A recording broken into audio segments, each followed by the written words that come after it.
James Reeb story is about ultimate gifts and the location of justice within a man's faith. It is not a story about a man who set out to become a hero. It's also not a story about Jim Reeb alone. It is said that the airport in Alabama was like a UU convention, with so many Unitarian Universalist ministers responding to the call. How clearly the belief that justice is important is located within Unitarian Universalism. It is the doorway into our faith for many. Some of you found your way to this church, to Unitarian Universalism through that door, through peace rallies, perhaps working for marriage equality or women's rights. Some may not have connected this church with their own personal connection to justice, yet spent formative years in the Peace Corps or in social work of other flavors, perhaps expressing your call to justice through activity in the Me and Thee Coffee House. No accident. And those of us birthed into the faith, well, I can offer testimony that civil rights, justice, and faith were seamless themes in my own childhood. If there are two central messages that need little advertising in our larger world, number one is that Unitarian Universalisms, UUs, value diversity. And number two is that we are active, so very active in the world seeking justice. The location of social justice in the life and the faith of Jim Reeb is not news. His willingness to put his life on the line in service to that faith is remarkable. As I turn to our two guests who will offer their own reflections on their own and our larger relationship with civil rights at Selma and beyond, I invite you all to open your hearts to two questions. Where does the quest for justice reside within your own personal faith? And for what would you risk the ultimate? Your own safety, your own life.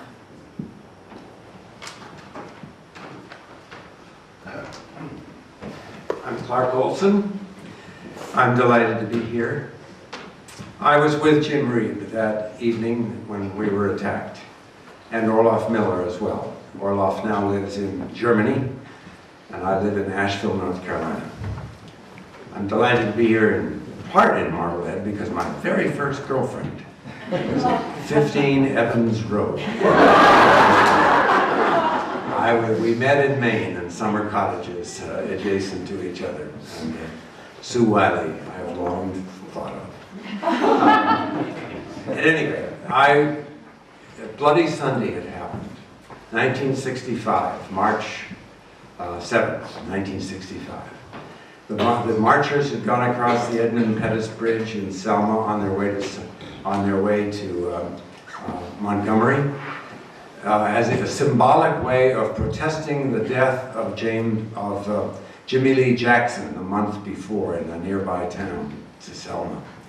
And rather than carrying his body all the way there, they rather decided to symbolically carry his body and essentially lay it on the doorstep of the Governor Wallace of Alabama, who had been responsible for the state troopers who shot Jimmy Lee Jackson when he was, among others, protesting the voting rights restrictions. It was on Monday morning. On Sunday night, I, along with millions of Americans, saw the television broadcasts of the attacks on the blacks who walked across that bridge on Sunday, what is now called Bloody Sunday because of the brutality of the attacks. I saw the television news and I was appalled by what I saw. The next morning I remember vividly, driving my car, and I was minister of Berkeley Unitarian Fellowship in California, driving my car, heard the news on the radio that Martin Luther King was asking clergy from all across the country to come to Selma the next day, Tuesday, and to march again. And I remember saying to myself, that would be nice, that would be interesting, I'd like to go. But I really don't have the money, and I've got some church committee meetings that I need to go to. So I dismissed it from my mind. I got home that afternoon, and I found there was a message from a member of the congregation saying that he and his wife would pay my airfare if I wanted to go. Suddenly my excuses were taken away. I realized that those committees could understand if I didn't attend the meetings. And I said to my wife, surely with hundreds of other clergy there, there'd be no problem, no danger, it would be okay. I'll see you in a day or two. I got on the plane on Tuesday morning. Plane was a little late to getting there, but I arrived in Selma that afternoon. In fact, after the clergy had marched to the end of the bridge, and according to prearranged things, had kneeled down to pray, did not choose to go past the phalanx of state troopers and sheriff's deputies that were there preventing the marchers to go on to Selma. They instead turned around, came back into town. That's when I arrived in town. I gathered with the marchers in front of the Brown AME Chapel, the headquarters for the march, the gathering point for the march. And Martin Luther King was speaking about as far distant from me as the door there of this sanctuary. And he was saying to the marchers, go off to dinner and come back after dinner and we'll talk further about what's going to happen. So I looked around, and among those many clergy there, including Unitarians, I saw Jim Reeb and Olaf Miller, with whom I was acquainted, and the three of us decided we would together go find a table at a restaurant. We walked through the black section of town to arrive at Walker's Cafe, normally just for blacks. Whites wouldn't eat there, and but that evening, full of both black and white persons there for the march. We ate dinner, we left, and went back toward AME Chapel. We came from the left as we were leaving the restaurant. We had come from the left through that black section of town. It was shorter distance back to the chapel if we turned right. We went right, and I was walking along the sidewalk next to the building, Orloff and then Jim Reeb. As we were walking toward the corner, three white men came at us, shouting at us, using the N-word. We were all three white, but they were using the N-word, shouting at us, hey you! And one of them carried a club. They came up, Jim and Orloff and I whispered to each other, just keep walking, just keep walking. And they had been instructed earlier in the day to go to the prayer for protection position if we were attacked. That is to fall to their knees and cover their heads if we were attacked. I hadn't gotten those instructions. All we said was keep walking, keep walking. They came at us, up from behind us, and I looked at the three of them, and one of them, as he swung a club at Jim Reeb's skull, it hit him on the head, on his head, just above his ear.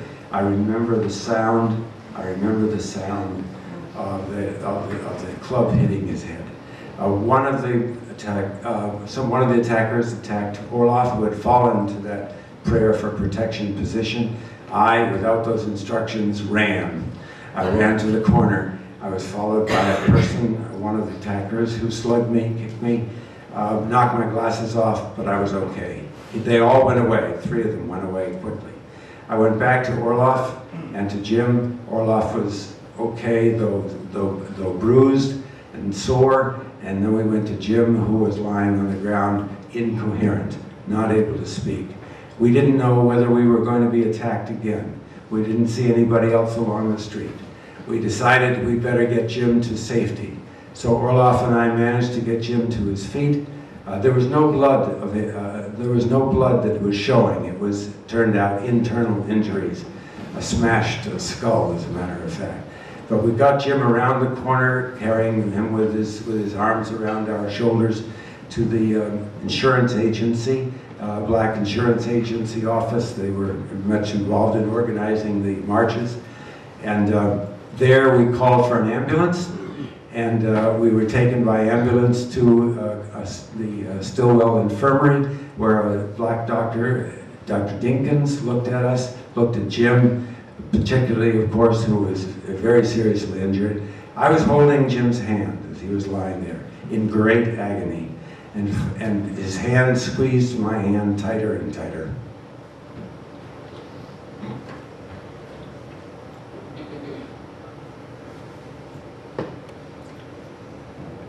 Finally, he lost consciousness. We called the Brown AME Chapel and happened to find Homer Jack, who was Department of Social Justice, Director of Social Justice for the UUA. Homer Jack passed a message to Martin Luther King, and Martin Luther King interrupted his speech and said, "I've just been informed that 3 Unitarian ministers have been hit, and one of them is perhaps a fractured skull, and they're going to the hospital in Birmingham." In fact, that's what we were doing. We got into the ambulance, and with Jim unconscious in the on a gurney in the back of the ambulance, the brackets broken, Orloff and I were holding this gurney as we were traveling out into the countryside toward Birmingham, some 75 miles away. The doctor had decided that there was no capability, medical capability in Selma to handle the injury. A mile out of town, approximately a mile out of town, the ambulance had a flat tire. Then it turned out the radio telephone in the ambulance didn't work. Then a car full of white men pulled up behind us on the road as we were stalled there on the road. About 3 months before that time, the bodies of Schwimmer, Cheney, and Goodman, 3 young students. The movie Mississippi Burning is about it if you've seen it. Those bodies had been found in a ditch. I felt that night that I was possibly going to be in a ditch. My body might be in a ditch. Everything in me screamed, "Run, get out of here, get out of this ambulance, run." But I realized, of course, that I didn't know what those 6 men or 5 men in the car behind were going to do, and best to stay where we were and stay with Jim. We decided to turn the ambulance around and drive back into town. The ambulance driver said he worked at a radio station there. We drove into the parking lot, but those 5 guys in the car behind us turned also and followed us and parked right beside us in that parking lot. We were driving on the rim of the wheel of the ambulance with the flat tire. It seemed an eternity by the time the ambulance driver had gone in to make a phone call, came back, and finally an ambulance arrived. These 5 guys in the car got out of their car, walked around us, knocked on the windows, and never a friendly gesture. However, I should say, never did they harm us. But it was very frightening. We did not know who was part of a conspiracy, who was not. The radio, the flat tire, the beating of us, the fellas in the tire, was it all part of one conspiracy? A state trooper came up and offered some help. Was he part of a conspiracy? Was he not? State troopers had shot Jimmy Lee Jackson. Sheriff deputies had beaten the marchers. What was going to happen to us? Finally, we got on our way. We asked the state trooper for help leading us to Birmingham. He did say, "Follow me and I'll direct you. I won't accompany you the whole way, but I'll send you on the right road," which in fact he did. We arrived at the hospital around 11 o'clock at night, met by emergency personnel who of course immediately took Jim into medical care. We also were met by the press and by the FBI, and Orloff and I spent till about 1 o'clock in the morning with the FBI that night. And our voices and faces were seen on, if some of you remember, Walter Cronkite, CBS, and Huntley Brinkley, NBC, and on ABC as well. The next day, Jim Reeb was still alive, and there were yellow roses there from President and Mrs. Johnson. And Jim Reeb's wife and Jim Reeb's father were there. President Johnson had sent a presidential airplane to bring them to Selma. The doctors told Jim's wife that if he lived, he would be just a vegetable. There was such severe brain damage from the smashed skull. Jim died in about 36 hours. President Johnson The day that Martin Luther King gave the eulogy for Jim Reeb's funeral, which was read to you partially, that evening, Johnson addressed Congress. President Johnson had asked Martin Luther King to attend Congress, but Martin Luther King said, "I won't be there because I'm giving the eulogy for James Reeb." And that evening, President Johnson urged Congress to pass the voting rights bill, a bill that would outlaw poll taxes and outlaw literacy tests. At that time, voters, black voters, were asked to pass literacy tests, which could be as absurd as recite the Constitution of the United States before you're allowed to vote. Or how many bubbles in this bar of soap? Or how many jelly beans in this jar of jelly beans? These were the kinds of questions which were obviously an artifice to keep blacks from voting. So Johnson outlawed literacy tests, Congress finally did in August. Johnson called for the passage of this voting rights bill. And in his speech to Congress, he said, "There are times in history that are turning points in man's struggle for justice and freedom. Such was in Concord and Lexington. Such was in Appomattox. And such was last week in Selma. And in that struggle last week in Selma, one good man, a man of God, was killed," referring, of course, to Jim Reeb. The irony is a couple things. One is he did not mention Jimmy Lee Jackson, a young black man who had died in the Selma struggle as well. Second, he did mention Jim Reeb. Then third, another is that there were not celebrations, memorial services held all across the country. Tremendous public pressure built up. 10,000 people in Boston Common, Washington, San Francisco, Chicago, at the death of this white minister. But out of it came passage of the voting rights bill. An amazing story, a turning point in American history. Blacks finally, after all those generations, finally getting the right to vote. The other part of the story is that I might not have gone. I didn't have the money. I had some appointments. I had my excuses not to go. And I went. And I decided really there was something in me that wanted to say something about justice, something about freedom, something about what...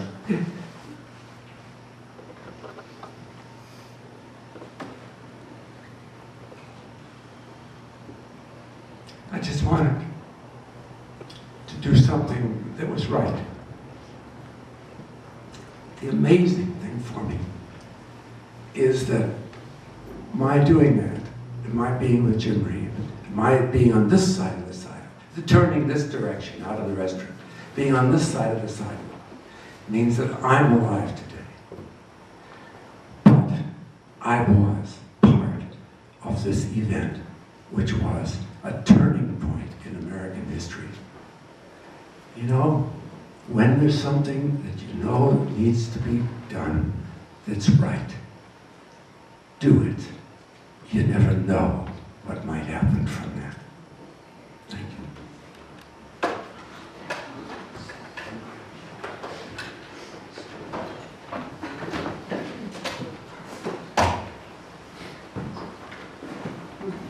We have just heard a powerful and profound witness. And we are grateful, very grateful.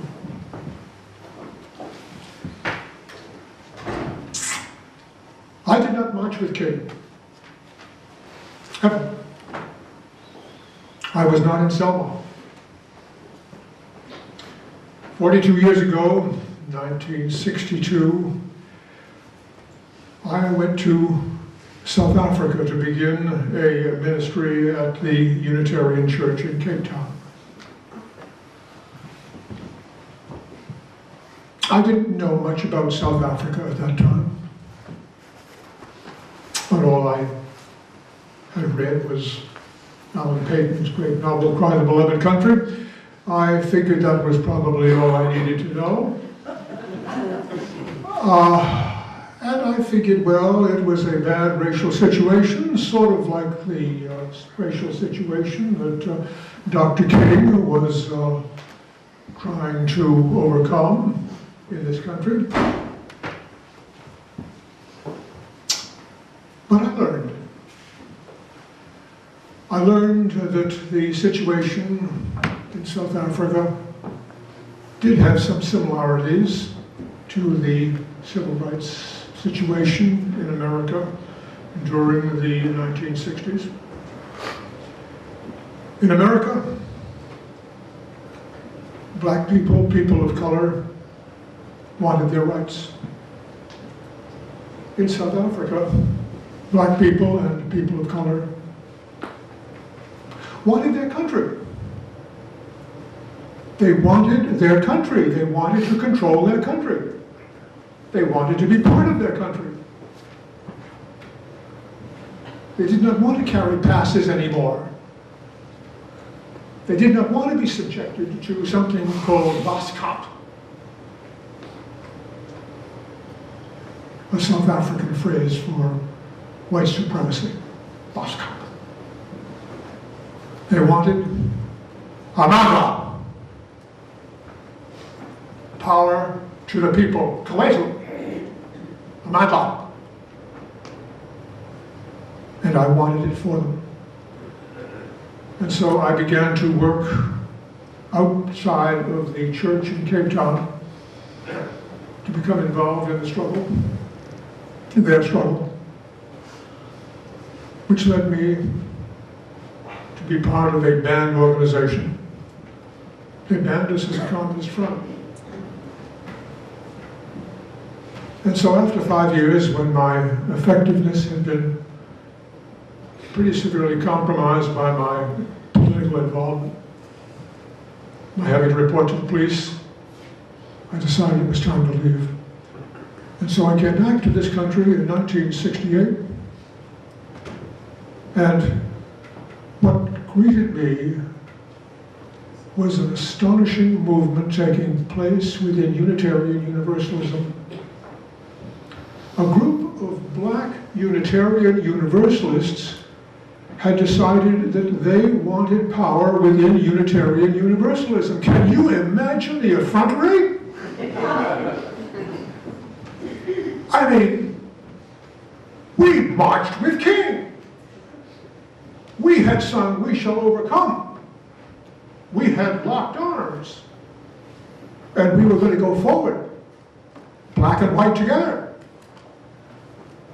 And here were these black people saying they not only wanted to do something on their own, they wanted our white money to do it with. Can you imagine such an outrage?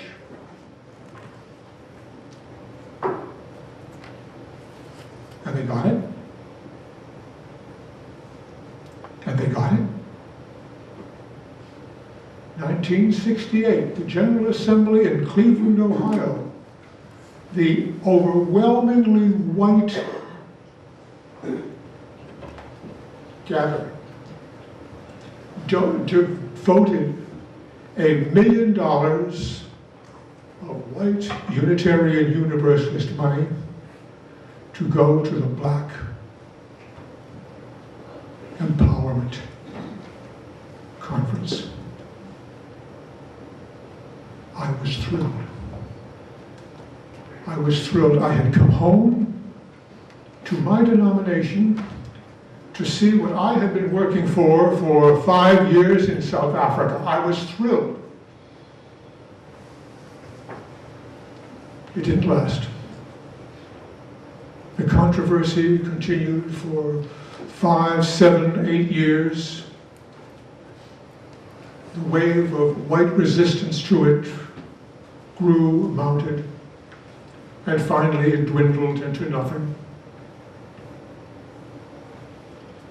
And now, partially it returns, gradually it returns in different forms, in different ways. Big mistakes were made.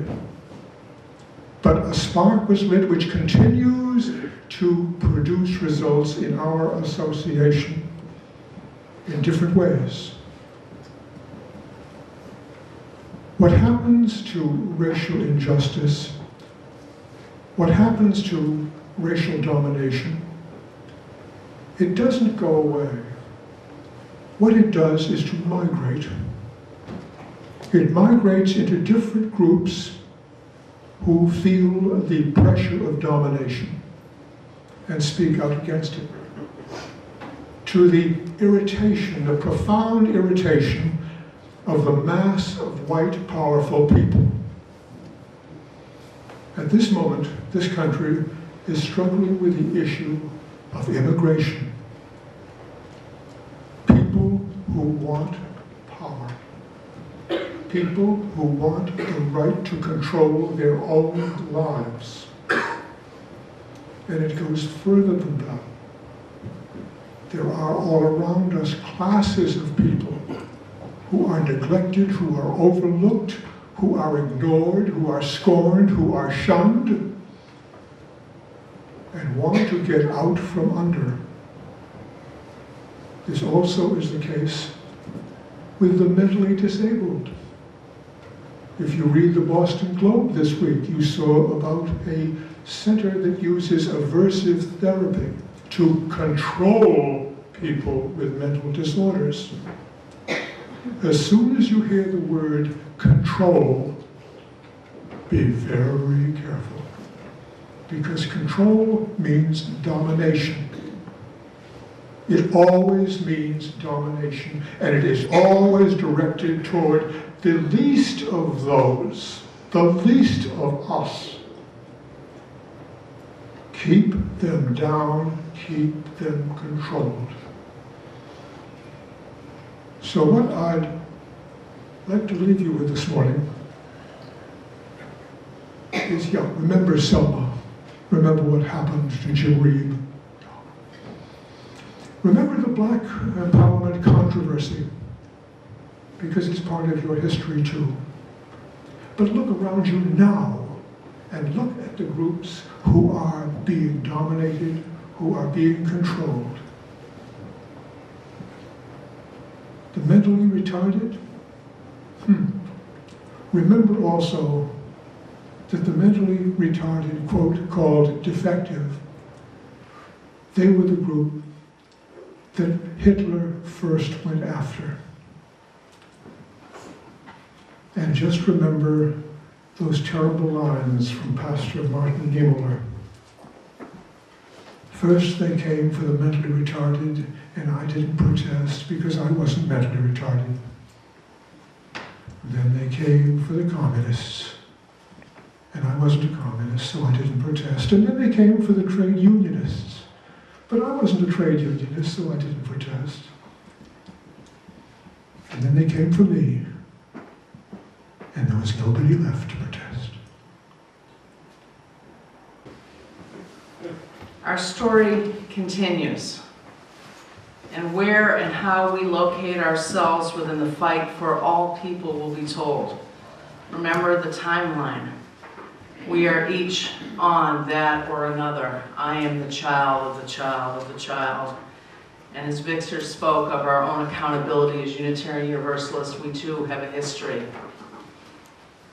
I grew up in Winchester, Massachusetts, where still the sachem appears on the outside of our building.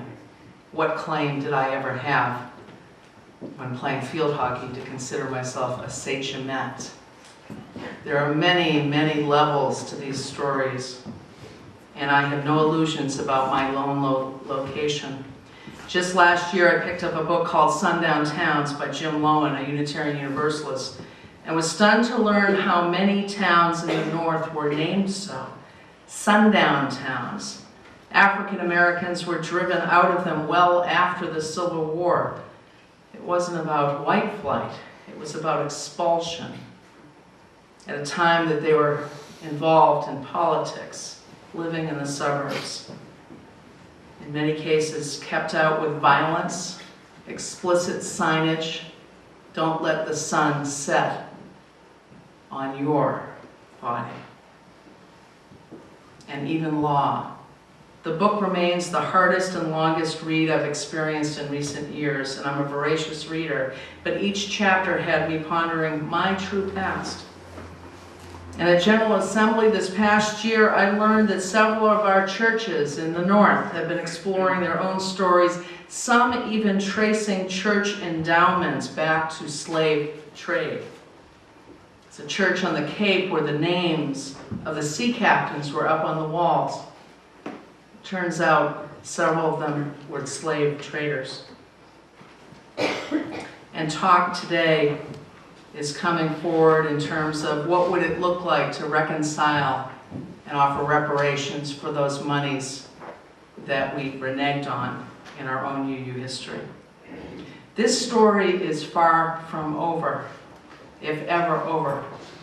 The only question is, where is the call to truth and justice located within each of us as Unitarian Universalists? And what might we be willing to do for it? That line continues today. There'll be another generation and another generation. This is a faith about blessings and call. On this day, as we take time to honor the great civil rights leaders of our past, of Martin Luther King Jr., let's place ourselves in the conversation, knowing that the story is far from over and that we are each a player within it. The first one I think that I have is I want to ask how your experiences in Selma and South Africa and the Black Empowerment controversy, how those have altered or shaped you as Unitarian Universalists. I've become, as I sort of concluded with my talk, I've become so much more aware of the very personal decision it always is, to step up, to do something. It's not just social causes, it's not just press, it's not somehow the telephone call, it's the personal decision. Yes, I'm going to do something that makes all the difference. It was so, as I tried to say, that telephone, I dismissed the idea of going. I wanted to, I thought it was a neat idea, but I just passed it by until that telephone call message. We'll pay your wedding. And suddenly the whole thing changed.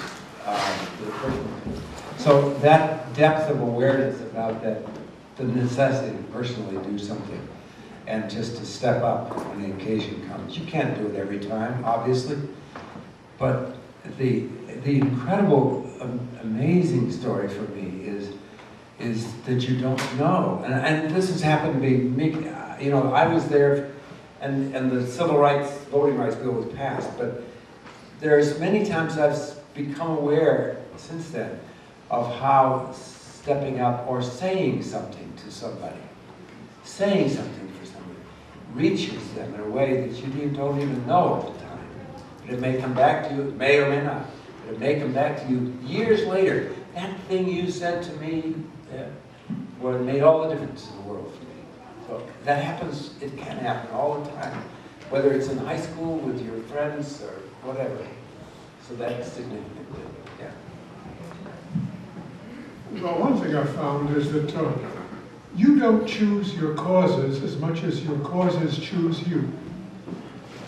Things happen around you, and suddenly you feel that something has taken you by the lapels and propelled you in a different direction than you had anticipated going. It's as simple as that. If you are aware and open to what's going on around you in the society, and let me warn you, society will do its level best to keep you quiet, to tell you that you are not worth anything, that your voice does not count, that your opinions are probably worthless. And so you come to a place like this on a Sunday morning to get an infusion of direction as much as anything else, and to recognize the fact that you have something to offer. And so you feel the causes tugging upon you. I don't know why I went to South Africa. I mean, Nobody sent me. But there's a line in Doug Hammarskjöld, who was the general of the UN, who said, I don't know who asked the question. I don't even know what the question was. But somehow inside me I said yes, and that made all the difference. My next question is twofold. What worries or disappoints or scares you really about the current state of civil rights in our country? And the flip side of that is what do you see that gives you hope?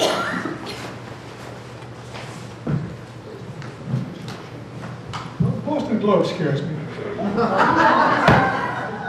I'm serious. I mean, we all get the Boston Globe. You get the local paper too, but you turn to the Boston Globe and you see that they've hired yet another sports writer, and they've let go yet another editorial page writer, and so they are. I mean, the Boston Globe will fall for any damn thing. And the most recent damn thing they're falling for is as I alluded to in my talk a little bit ago, the most recent thing they fall for is called aversive therapy. That's when you hit the retards with a cattle prod. I mean, not to put too fine a point on it. But when the Boston Globe is endorsing this, and people saying, oh yeah. So when therapy, when they call it therapy, and it really is control, watch out. Anytime you see somebody who is looking for control, they'll call it by anything who could be against therapy? Oh, therapy is good. We live in the therapeutic age. A book is called The Triumph of the Therapeutic. So anybody who's getting therapy must be good. Use your head. I presume that it's, I don't know Marblehead demographics, but I assume that there are a few African Americans who live here. But one of the things that scares me very much is the continued social segregation in our society. I went to my wife and I attended the 50th anniversary of the integration of Central High School in Little Rock, just this last September. And through my civil rights work, speaking to student groups, which I do 4 or 5 times a year, 100 or 150 students at a time, who are on a civil rights tour. Through that, I have become acquainted with Congressman John Lewis, among others, and a McNair, one of the McNair family, whose daughter was bombed in the Birmingham church bombing, but also with Reverend Billy Kyle, who held Martin Luther King in his arms when Martin Luther King was assassinated. I just shook hands with Billy Kyle a week ago yesterday. And also with Minnie Jean Brown, and that's the point I'm getting to. Minnie Jean Brown was one of the Little Rock Nine. She was one of those 9 high school students, young 15, 16-year-old students, who integrated Central High School in Little Rock 50 years ago when the Supreme Court had said integration, and the state government had put up state troopers to keep the blacks out, and finally President Eisenhower sent in the 101st paratroopers to go in and protect the blacks to go into school. 9 blacks in a school of some 1,000 white people. And Minnie Jean and those other 9 endured a year, 2 years of horrible experiences. Minnie Jean recently went back to Central High School. She lives in Little Rock. And she went into the classrooms. And a documentary was shown on HBO recently about Central High School in Little Rock. You can perhaps see it on video on demand or something. And she's in a classroom. And she stands up in front of the classroom, and she looks out, and she says, I see something that's horrible that's going on here. There's a classroom of whites and blacks. And she said, would you please come on up here and see what you see? One of the students came up. What do you see? I don't know. Well, here are all the white students. Here are all the black students. total segregation within that classroom. And she said, with tears coming to her, and you've seen tears come to me about this kind of stuff, she said, this is not what I suffered for 50 years ago. Why is this? Why are you? Well, the black kids sit together, white kids sit together, so on. So my fear is that that will continue. My hope is that people are gradually coming to the realization that in order to achieve integration in this society, you have to reach out. If you're white, you have to reach out and be friends with blacks on a one-to-one kind of basis, inviting people to your homes, going to their homes, etc. That integration is not just an institutional thing. It's a personal, social, everyday contact kind of thing. And if you don't have, and I'm just beginning this sort of thing in my life, in Asheville, North Carolina, where I live. But if you don't reach out and make it a personal part of your life in some way, then you are basically acquiescing in the segregation in our society. Linda Welker. I was here during the black attempt to get power in the UU, and yet it's all very vague to me, and I wondered if you would explain what they did with that first $1 million and what the black group's aims were and why it failed.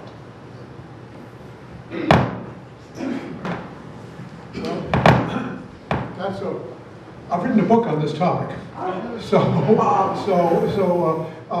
can't really compress it into a couple of sentences. Let me put it this way. The Black Caucus, which is a group of black Unitarian Universalists, formed themselves into a caucus in 1967. In 1967, the Black Caucus brought about the council, the Black Affairs Council, as the spokespersons for the caucus. What they did was to ask for $1 million from the denomination to be paid $250,000 a year for 4 years. And what they were going to do with this was to empower organizations in the black community. Now, they were caught in a bind here. On the one hand, they said, we have to do it on our own, because if we do it in the name of a white honky Unitarian Universalist Association, people are going to say they are being given this money in order to be beholden to whites once again. And they will be suspicious of our motives. So what we are asking to do is to do this as black Unitarian Universalists and do it from our perspective, not from your perspective. We do not want to be just, a wing of the Unitarian Universalist Association. In other words, we want to control what we do with our $250,000 a year over a 4-year period. There was a great deal of animosity generated in this entire process. And it just kind of dwindled away. And finally, what was left of the money wound up in an interminable lawsuit in Philadelphia, which went on for probably about 6 or 8 years, until finally, as I say, it kind of got lost in a fog of litigation. It was among the things that occurred as a result of the Black Empowerment movement was that the General Assembly will never be the same again.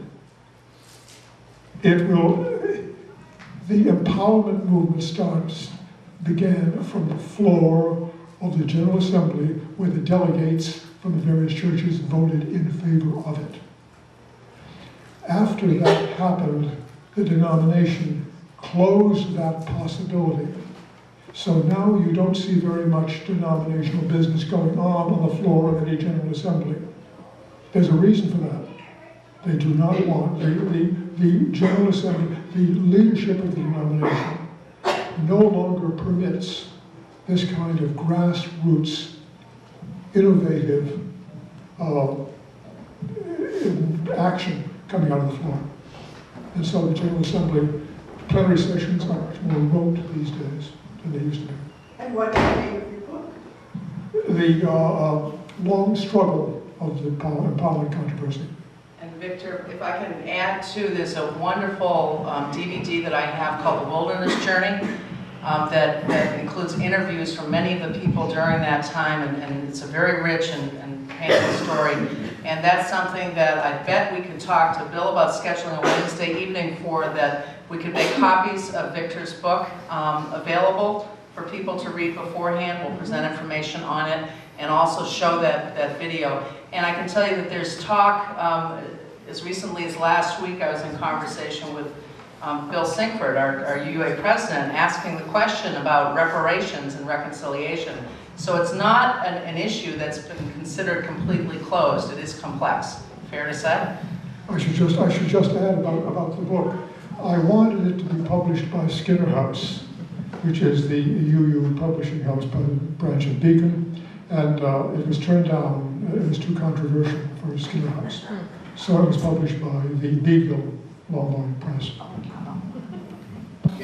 The problems that we're having right in Massachusetts with the 4 killings in the last week in Boston area, and basically areas with high black population and Latino and very poor and on the fringe, people that are also really repressed in Mattapan and Dorchester, and yet it's like we're a million miles away from them here in Marblehead and everyone else, and so there's this pocket.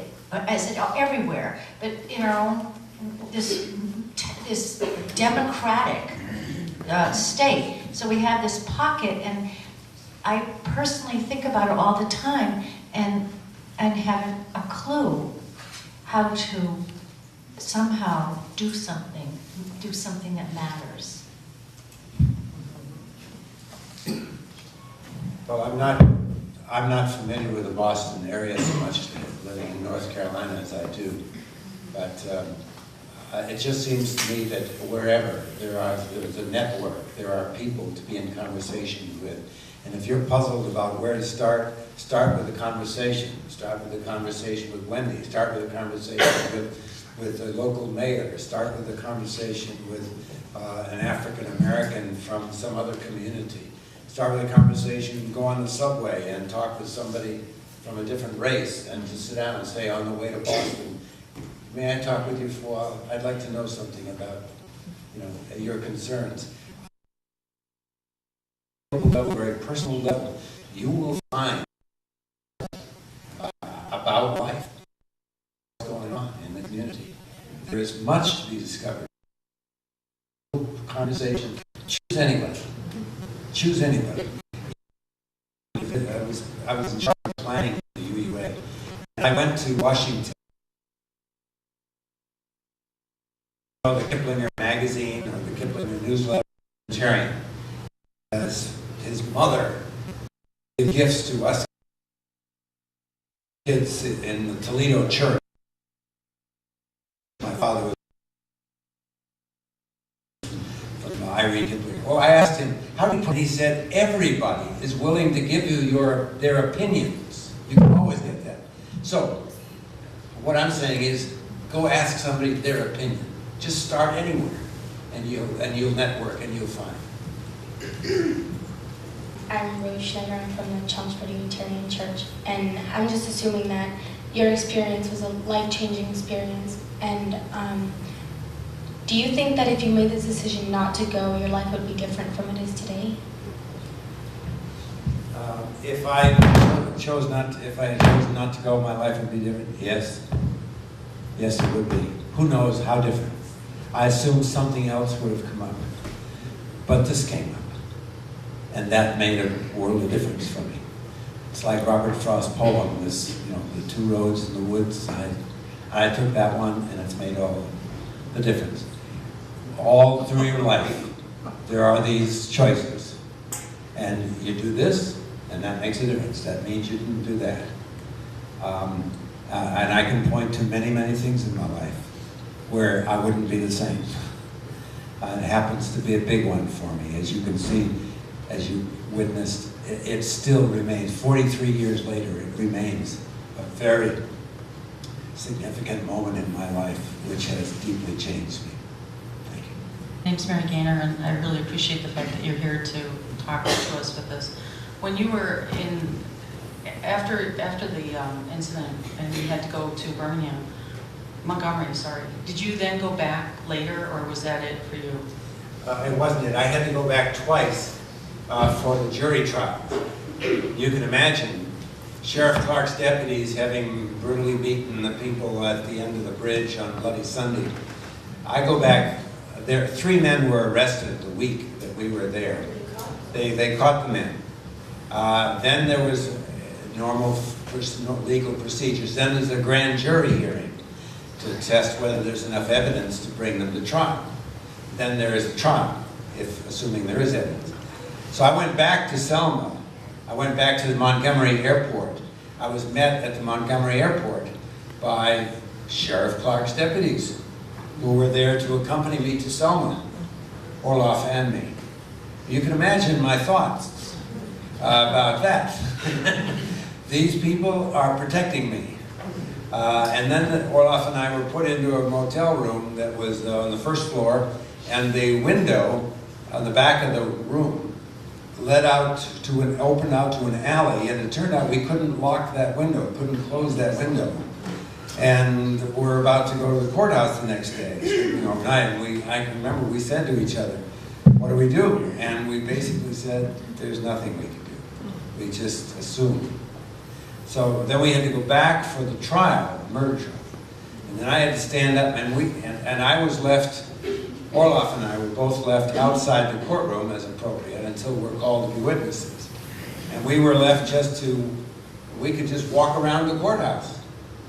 There was nobody there protecting us. And memories of Jack Kennedy and Jack Ruby, if you remember, walking in and killing Oswald in the police station. Those were thoughts in my head. So then I had to stand up, and I was brought in to testify.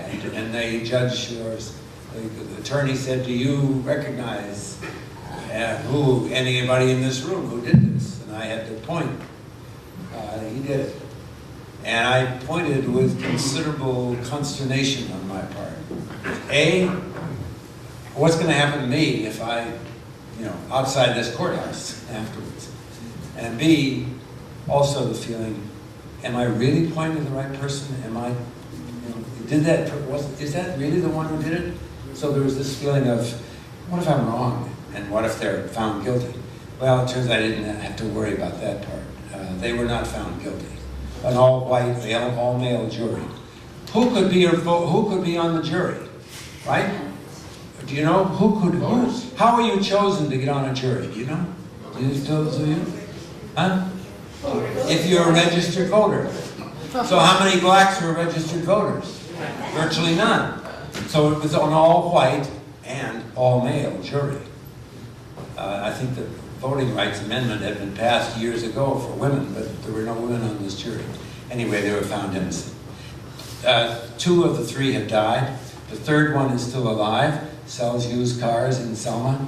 The civil rights tours go by his used car place, and he waves to them.